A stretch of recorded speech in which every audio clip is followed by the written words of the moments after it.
Coucou à tous et à toutes. Aujourd'hui, je voulais vous parler du fait que Pluton repasse dans le signe du Verseau ce samedi 20 janvier.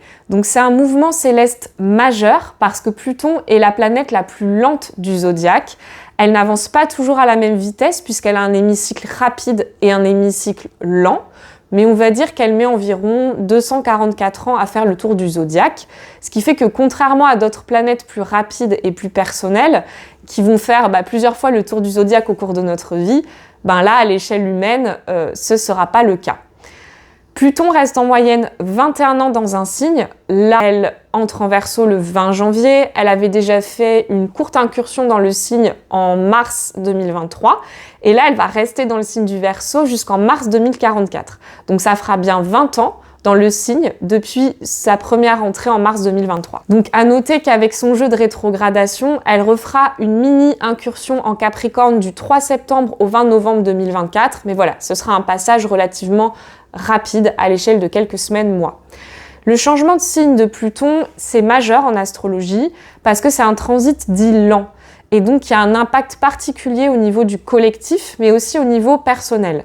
Parce que quand Pluton passe sur une de nos planètes personnelles, vous avez compris qu'elle est très lente, donc elle va la mettre au travail pendant environ 3 ans. Donc en général, on a le temps de bien sentir l'énergie de Pluton sur notre planète. Et il y a un avant et un après, en fait, le transit de Pluton concernant la manière, en fait, d'utiliser cette planète. Pluton vient complètement nous demander de réformer, transmuter, transformer la manière d'utiliser la planète qu'elle va toucher. Et puis, elle va nous proposer certains deuils, certaines difficultés, certaines purifications pour qu'on nettoie un petit peu les difficultés associées à cette planète dans notre vie. À titre d'exemple, si c'est Vénus, la planète de l'amour, des liens, du relationnel, souvent c'est une période où pendant 2-3 ans, on peut vivre de nombreux deuils relationnels. Mais en fait, c'est parce qu'il y a une transformation profonde au niveau de notre mode relationnel, de notre manière de nous relier. Et en fait, on peut aussi approfondir certains liens ou approfondir sa manière d'aimer ou nouer des liens plus intenses, plus forts aussi. Et puis finalement, revoir complètement la manière qu'on a d'aimer et finalement repartir avec un mode relationnel peut-être plus sain ou plus proche de notre vérité, ou plus proche de notre âme. Donc au final, c'est toujours une bénédiction, mais c'est vrai que parfois ça peut paraître long, ou ça peut paraître un petit peu touchy, quand Pluton, comme ça, vient challenger une de nos planètes, notamment dans un aspect de tension. Donc, quand c'est le Soleil, Pluton va pouvoir venir toucher notre manière d'exprimer notre personnalité, notre unicité, notre manière de rayonner. Ça peut aussi transformer la relation au père, puisque le Soleil en astrologie est une énergie qui parle du père pour tous. Et puis pour la femme, si vous êtes une femme et que vous avez un transit de Pluton sur votre Soleil, ça peut changer beaucoup le type d'homme que vous attirez, ou votre lien à l'homme, votre lien à votre mari, la manière en fait de vivre votre lien à l'homme. Donc ça, c'était juste des petits exemples pour vous montrer que Pluton a un impact fort quand il vient toucher une de nos planètes, surtout qu'il reste longtemps. Donc je vous propose maintenant qu'on comprenne bien l'énergie de Pluton, puis ensuite l'énergie du signe du Verseau, afin de mieux saisir du coup le sens de ce transit de Pluton en Verseau. Donc l'énergie de Pluton, déjà en astrologie, je vous ai mis ce petit schéma qui montre que les planètes, elles peuvent être classées en 3 catégories. Il y a les planètes personnelles qui vont aller du Soleil à Mars et qui sont rapides, donc qui vont teinter la personnalité du natif. Puis on va avoir Jupiter, Saturne qui sont dans une catégorie un petit peu à part, parce que ça va être des planètes qui vont marquer les générations, entre 1 an à 18 mois, on va dire pour Jupiter, jusqu'à 2 années et demie pour Saturne. Et à partir de Saturne qui est la planète de la sagesse des cycles, du temps avec ses anneaux, et bien finalement il y a comme un passage qui s'opère et on va rentrer dans ce qu'on va appeler les transpersonnels. Donc il s'agit d'Uranus, Neptune et Pluton. Pourquoi des transpersonnels ? Parce que ce sont des planètes qui bougent lentement et qui vont du coup marquer le collectif, qui vont marquer des générations de personnes qui vont être nées sous leurs influences. Souvent, les configurations des transpersonnels entre elles et avec les autres planètes marquent l'ère d'une époque et en fait correspondent à des grandes tendances qui vont être observées dans la société à un instant T ou à des événements historiques importants. Donc moi je vais en parler un peu, mais je vais pas trop m'étendre sur le sujet parce que c'est pas vraiment ma spécialité, même si je trouve ça passionnant. Mais il y a vraiment des astrologues qui sont spécialisés dans l'étude de ces mouvements planétaires collectifs. Ça s'appelle de l'astrologie mondiale et qui sont beaucoup plus calés que moi sur le sujet. Revenons à nos moutons et en tout cas, Pluton en astrologie, c'est vraiment la planète du système zodiacal qui est la plus éloignée du Soleil. Et elle est donc naturellement en fait en analogie à tout ce qui va être caché, tout ce qui va être dans l'obscurité. Donc moi je lui associe les mots-clés suivants. Déjà, c'est la planète maîtresse du Scorpion, donc elle va signaler notre rapport en fait au deuil. C'est une planète qui est vraiment porteuse d'une graine de destruction et de régénération, de renaissance. Donc dans notre thème, elle nous éclaire sur nos forces de transformation, de détermination, notre rapport aussi à la psychologie des profondeurs, à l'intuition, à notre inconscient, vous voyez, à tout ce qui est un peu invisible, caché, mais qui, mine de rien, nous agit ou parfois agit contre notre gré, mais si on apprend à naviguer dans ce monde de l'ombre, dans ce monde invisible, dans ce monde de l'inconscient, eh ben on peut aussi développer une forme de puissance, une forme de connaissance de soi. Donc c'est vrai que Pluton peut faire ressortir notre face sombre, puisque c'est une planète qui peut parler d'un désir de pouvoir, d'une certaine violence, d'un certain extrémisme, de pulsion, de jeu de manipulation. C'est pour cela qu'au niveau du collectif, Pluton va souvent être la planète qui va parler des abus de pouvoir ou de vagues, vous voyez, de violence ou de haine collective. Donc je vous propose de vous donner aussi quelques clés pour mieux comprendre le signe du Verseau. Donc c'est le dernier des signes d'air. Son glyphe, c'est vraiment deux ondes qui se propagent au même rythme, sur la même fréquence. Il est souvent aussi symbolisé par un porteur de cruche, qu'on appelle le verseur d'eau, ce qui parfois fait en sorte que les gens pensent que le Verseau est un signe d'eau, puisqu'on entend le mot eau dans son nom, et que comme il est représenté par ce porteur de cruche, voilà, on peut faire la confusion, mais non, c'est bien un signe d'air. La symbolique de cet homme-là qui porte cette urne remplie d'eau, c'est vraiment la notion de je distribue l'eau, qui est une ressource primaire qui est nécessaire à la vie sur Terre. Et du coup, je la distribue à tous, en fait. Je la laisse s'écouler. Et ça représente aussi l'eau, la fécondité, donc les idées créatrices qui s'écoulent dans un flux comme ça, sans cesse renouvelé. Donc ce signe est un signe qui est très inventif, vous l'avez compris, très fécond, très visionnaire et qui a souvent un fort sens du collectif, qui a envie de changer les conditions sociétales, de se rassembler à plusieurs pour échanger nos idées, nos concepts. Et c'est vraiment un signe qui est là pour innover. C'est le signe de l'intelligence collective. On met nos cerveaux ensemble, on met nos intelligences ensemble et on invente ensemble de nouvelles formes de vivre ensemble, d'exister, de nouveaux objets, etc. Quand Pluton rentre dans un signe, il nous permet de profondément modifier et purifier finalement la manière qu'on va avoir d'utiliser ce signe au niveau collectif et puis bien sûr dans les thèmes de chacun au niveau individuel. Pluton étant une planète qui peut représenter aussi des abus ou un certain extrémisme, l'ombre du signe peut ressortir fortement. Donc ici, c'est vrai que dans le Verseau, collectivement, on pourrait, observer des tentatives de voir nos libertés limitées par les pouvoirs en place. On pourrait voir l'usage des nouvelles technologies, puisque le Verseau est un signe qui est relié aux réseaux sociaux, à l'innovation technologique, à Internet, aux réseaux. On pourrait voir certains abus. C'est vrai qu'on voit que si on pousse jusqu'au point d'une dystopie, comme certains auteurs l'ont inventé, l'ont imaginé, eh bien c'est vrai que le tout numérique, ça peut aussi avoir ses pièges, parce qu'on peut être très surveillé, toute la numérisation des tickets de caisse, donc on rentre vraiment dans notre monde intime, on sait ce qu'on achète, on sait ce qu'on consomme, on sait tout ce qu'on fait, où on est, à quelle heure, etc. Et ça peut être aussi un excès de cette énergie de Pluton en Verseau. Donc la propagation du contrôle numérique, puisque l'air est un élément qui va partout, contrairement à l'eau ou à la terre qui sont circonscrits à certaines zones qu'on ne trouve pas partout, l'air circule partout. Donc vous voyez, ça peut être aussi cette surveillance ou ces abus de pouvoir qui s'immiscent comme ça un petit peu partout. Il sera aussi question, bien sûr, de créer de nouvelles manières de s'organiser collectivement, de trouver de nouvelles manières peut-être de gérer les ressources collectivement, puisque en positif, cette planète peut nous donner envie de nous sentir davantage reliés à nos frères humains, donc de se relier dans des collectifs, puisque c'est vrai qu'il y a eu pas mal de distanciation sociale et de renfermement liés à la période du Covid. Et là, pour le coup, on pourrait voir une montée des initiatives collectives, donc tout ce qui va être le tissu associatif, tous les endroits, comme je vous disais, où on met ensemble, on fabrique ensemble toutes les ressourceries, tous les laboratoires où on met ensemble l'intelligence collective, on mutualise les moyens pour bâtir justement quelque chose. Donc c'est vrai qu'on pourrait aussi voir la recherche de nouvelles manières de vivre ensemble, donc tout ce qui va être écolieu, inventer peut-être de nouvelles manières pour nos personnes âgées de mieux vivre leur fin de vie, en les mettant ensemble dans des maisons, en mutualisant peut-être certains soins. Vous voyez, tout ça, on pourrait imaginer un petit peu ce type de problématique qui remonte sur le devant de la scène et où on trouve des solutions innovantes. Voilà un petit peu ce que peut donner ce Pluton Verseau, l'envie d'innover, de créer collectivement en tout cas. Comme le nœud sud est toujours en bélier, on pourrait aussi voir la montée peut-être de certaines revendications au niveau collectif ou d'un certain militantisme. En tout cas, c'est vrai que le bélier, c'est un signe d'opposition, d'affirmation, de combat pour la sauvegarde aussi de certaines libertés ou qui peut refuser certains conditionnements ou certains dictats sociétaux. Et c'est vrai que l'alliance du nœud nord bélier avec le Pluton Verseau, ce sont deux signes qui sont vraiment épris d'indépendance, qui tiennent à leur liberté. Donc c'est vrai qu'on pourrait observer aussi, ça éventuellement, la montée de certaines revendications. Le Verseau est un signe profondément humaniste qui aspire à l'égalité pour tous, à la fraternité. C'est vraiment cette notion dont on est tous frères humains au sein de cette même humanité et il y a vraiment une utopie de partage et de distribution. C'est un peu l'archétype de Robin des Bois qui va prendre aux riches pour donner aux pauvres, mais qui fait ça complètement en dehors, si vous voulez, des structures officielles. Il fait ça un peu sur un mode bandit. Là, on passe pas du tout par le biais des traditionnelles lois et structures du Capricorne, qui est le signe qui précède, mais on est plus par des initiatives collectives, par des citoyens, voilà, tout ce genre de choses. À titre individuel, c'est vrai qu'on peut être invité très fort à travailler notre sentiment d'originalité et à regarder les zones de notre vie où on se sent pas libre.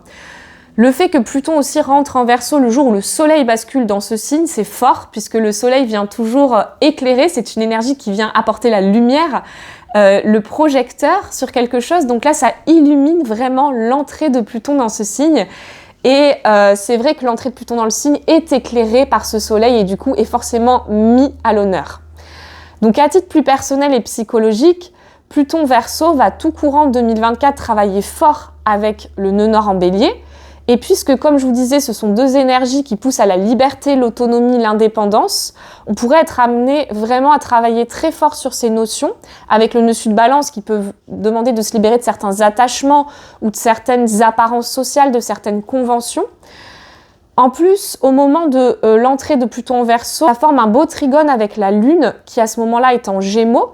Donc moi, je trouve que les jours qui vont suivre l'entrée de Pluton en Verseau, donc là, les jours à venir, c'est intéressant justement, peut-être le Gémeaux étant le signe qui a les mots, puisque le Gémeaux en langue des oiseaux, c'est « j'ai les mots ». Du coup, c'est intéressant de poser peut-être des mots sur ce qu'on ressent. Vous voyez, de peut-être faire ressortir certaines émotions enfouies, se libérer de certaines douleurs émotionnelles, donc notamment par la mise en mots, soit en discutant avec les personnes avec lesquelles on a besoin d'avoir des discussions profondes, intenses, soit si c'est pas possible, au moins de coucher sur le papier, dans un journal, ce qui a pu nous peser. Le fait d'écrire et de sortir les mots de soi va être vraiment très guérisseur.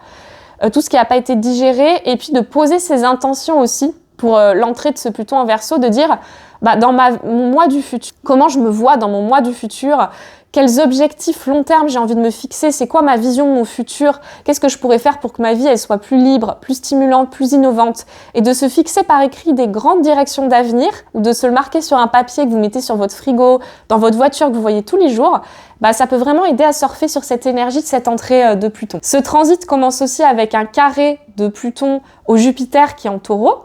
Donc ça, c'est un aspect qui durera un petit peu plus longtemps que celui à la Lune, puisque la Lune est une énergie très rapide.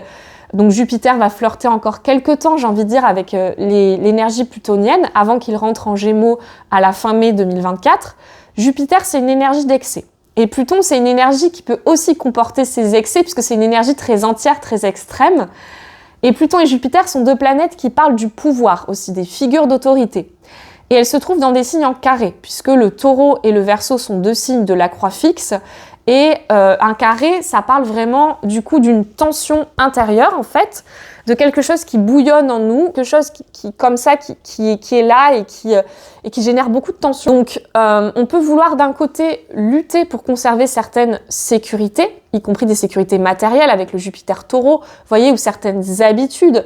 Et on peut être borné presque, continuer à s'accrocher à d'anciens modes de vie, à des situations ou des personnes ou des manières de faire qui n'ont plus lieu d'être uniquement parce que c'est confortable, on connaît, ça c'est le taureau, on connaît, on a l'habitude, donc je vous laisse voir comment ça résonne dans les vies de chacun et chacune et d'observer quelles peuvent être vos résistances au changement, puisque dans l'énergie du taureau, avec l'énergie du Pluton Verseau, on a ça, une résistance au renouveau, au changement apporté par le Pluton Verseau.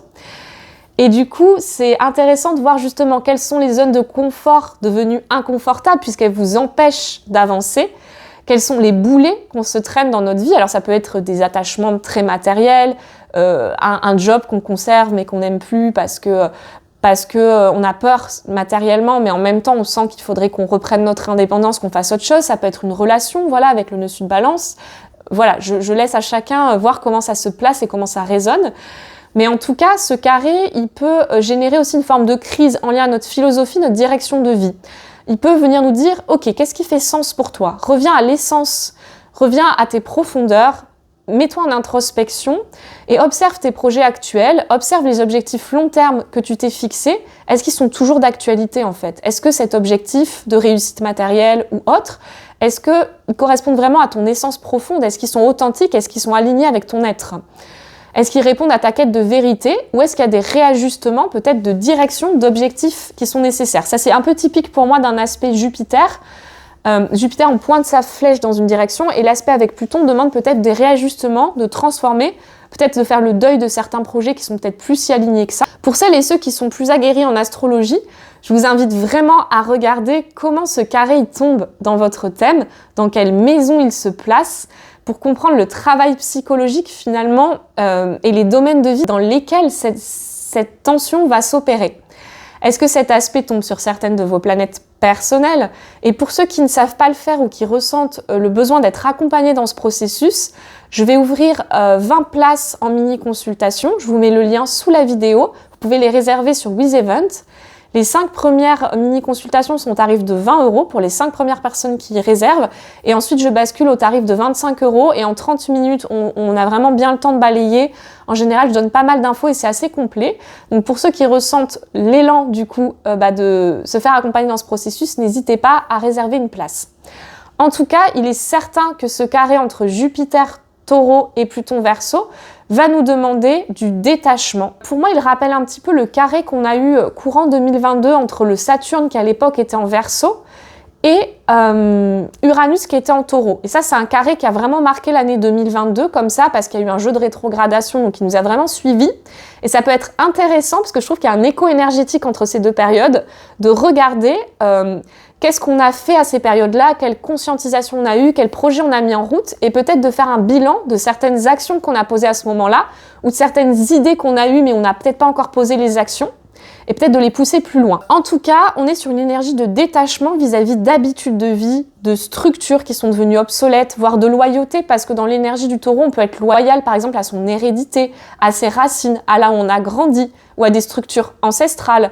On peut être attaché, comme je vous dis, à des relations qui en fait sont plus fertiles parce qu'on est dans l'habitude, on connaît la personne depuis très longtemps, etc.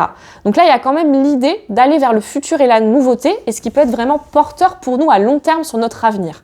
Ça, c'est le Verseau. Donc, vous faire bouger certaines structures pour aller vers la nouveauté, parce que le fait de se cramponner à certaines structures, là, ça peut être vraiment compliqué. L'idée, c'est plutôt d'accepter d'évoluer, d'accepter le changement pour se réancrer ailleurs, pour construire ailleurs, pour bâtir ailleurs.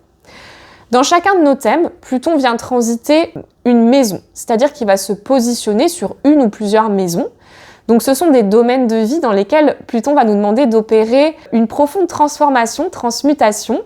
Donc il peut nous amener des petites épreuves, des petits couacs, parce que vraiment, dans la manière de vivre ces domaines de vie, on a besoin un peu de les épurer, de les nettoyer et de les vivre différemment. Ou de replanter une graine, d'avoir une mort-renaissance. C'est une zone du coup qui est soumise au test et à l'apprentissage quant au fait de renaître, de se réinventer dans ces domaines de vie. Donc on pourra y vivre des crises, des deuils, des pertes de pouvoir. Mais vraiment, c'est pour nous pousser vers une nouvelle manière de faire, d'opérer. Dans ces domaines de vie, il y a un avant et un après le passage de Pluton, un peu comme quand Pluton touche nos planètes personnelles. Ce que je voulais aussi vous dire, c'est que la pleine lune là, qui arrive le 25 janvier va se placer à 5 degrés 15 sur l'axe Lion-Verseau, donc avec une lune en Lion à 5 degrés 15 et un soleil en Verseau à 5 degrés 15. Et du coup, le soleil de cette pleine lune sera en conjonction à Pluton. Et donc c'est la première pleine lune qui arrive après l'entrée de Pluton. Et pour le coup, cette lunaison active très fort le carré à Jupiter dont je viens de vous parler, puisque d'un côté, comme vous le voyez sur la carte, Lune sera en Lion, Soleil, Pluton sera en Verseau, et donc il y aura ce qu'on appelle un T carré, donc une pyramide de rouge, un point maximal de tension, qui tombera sur le Jupiter Taureau.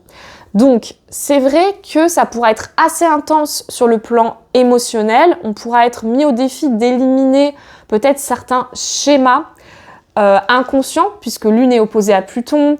Ça peut être un bon temps pour faire de l'analyse, de l'introspection sur le plan émotionnel, pour dénouer peut-être des fonctionnements inconscients et rompre avec certains schémas, moi je dirais avec la Lune en Lion, qui nous empêche soit de créer, soit d'être créateur dans notre vie, parce que la Lune en Lion, elle veut créer, elle veut briller, elle veut rayonner, soit des schémas en fait qui viennent entacher la confiance en nous, puisque la Lune en Lion, elle a besoin de se sentir aimée, de se sentir reconnue, de se sentir appréciée, et d'avoir confiance en elle en fait, d'être encouragée. Donc peut-être de casser certains liens ou certains schémas qui empêchent cette notion de confiance en soi et de créativité.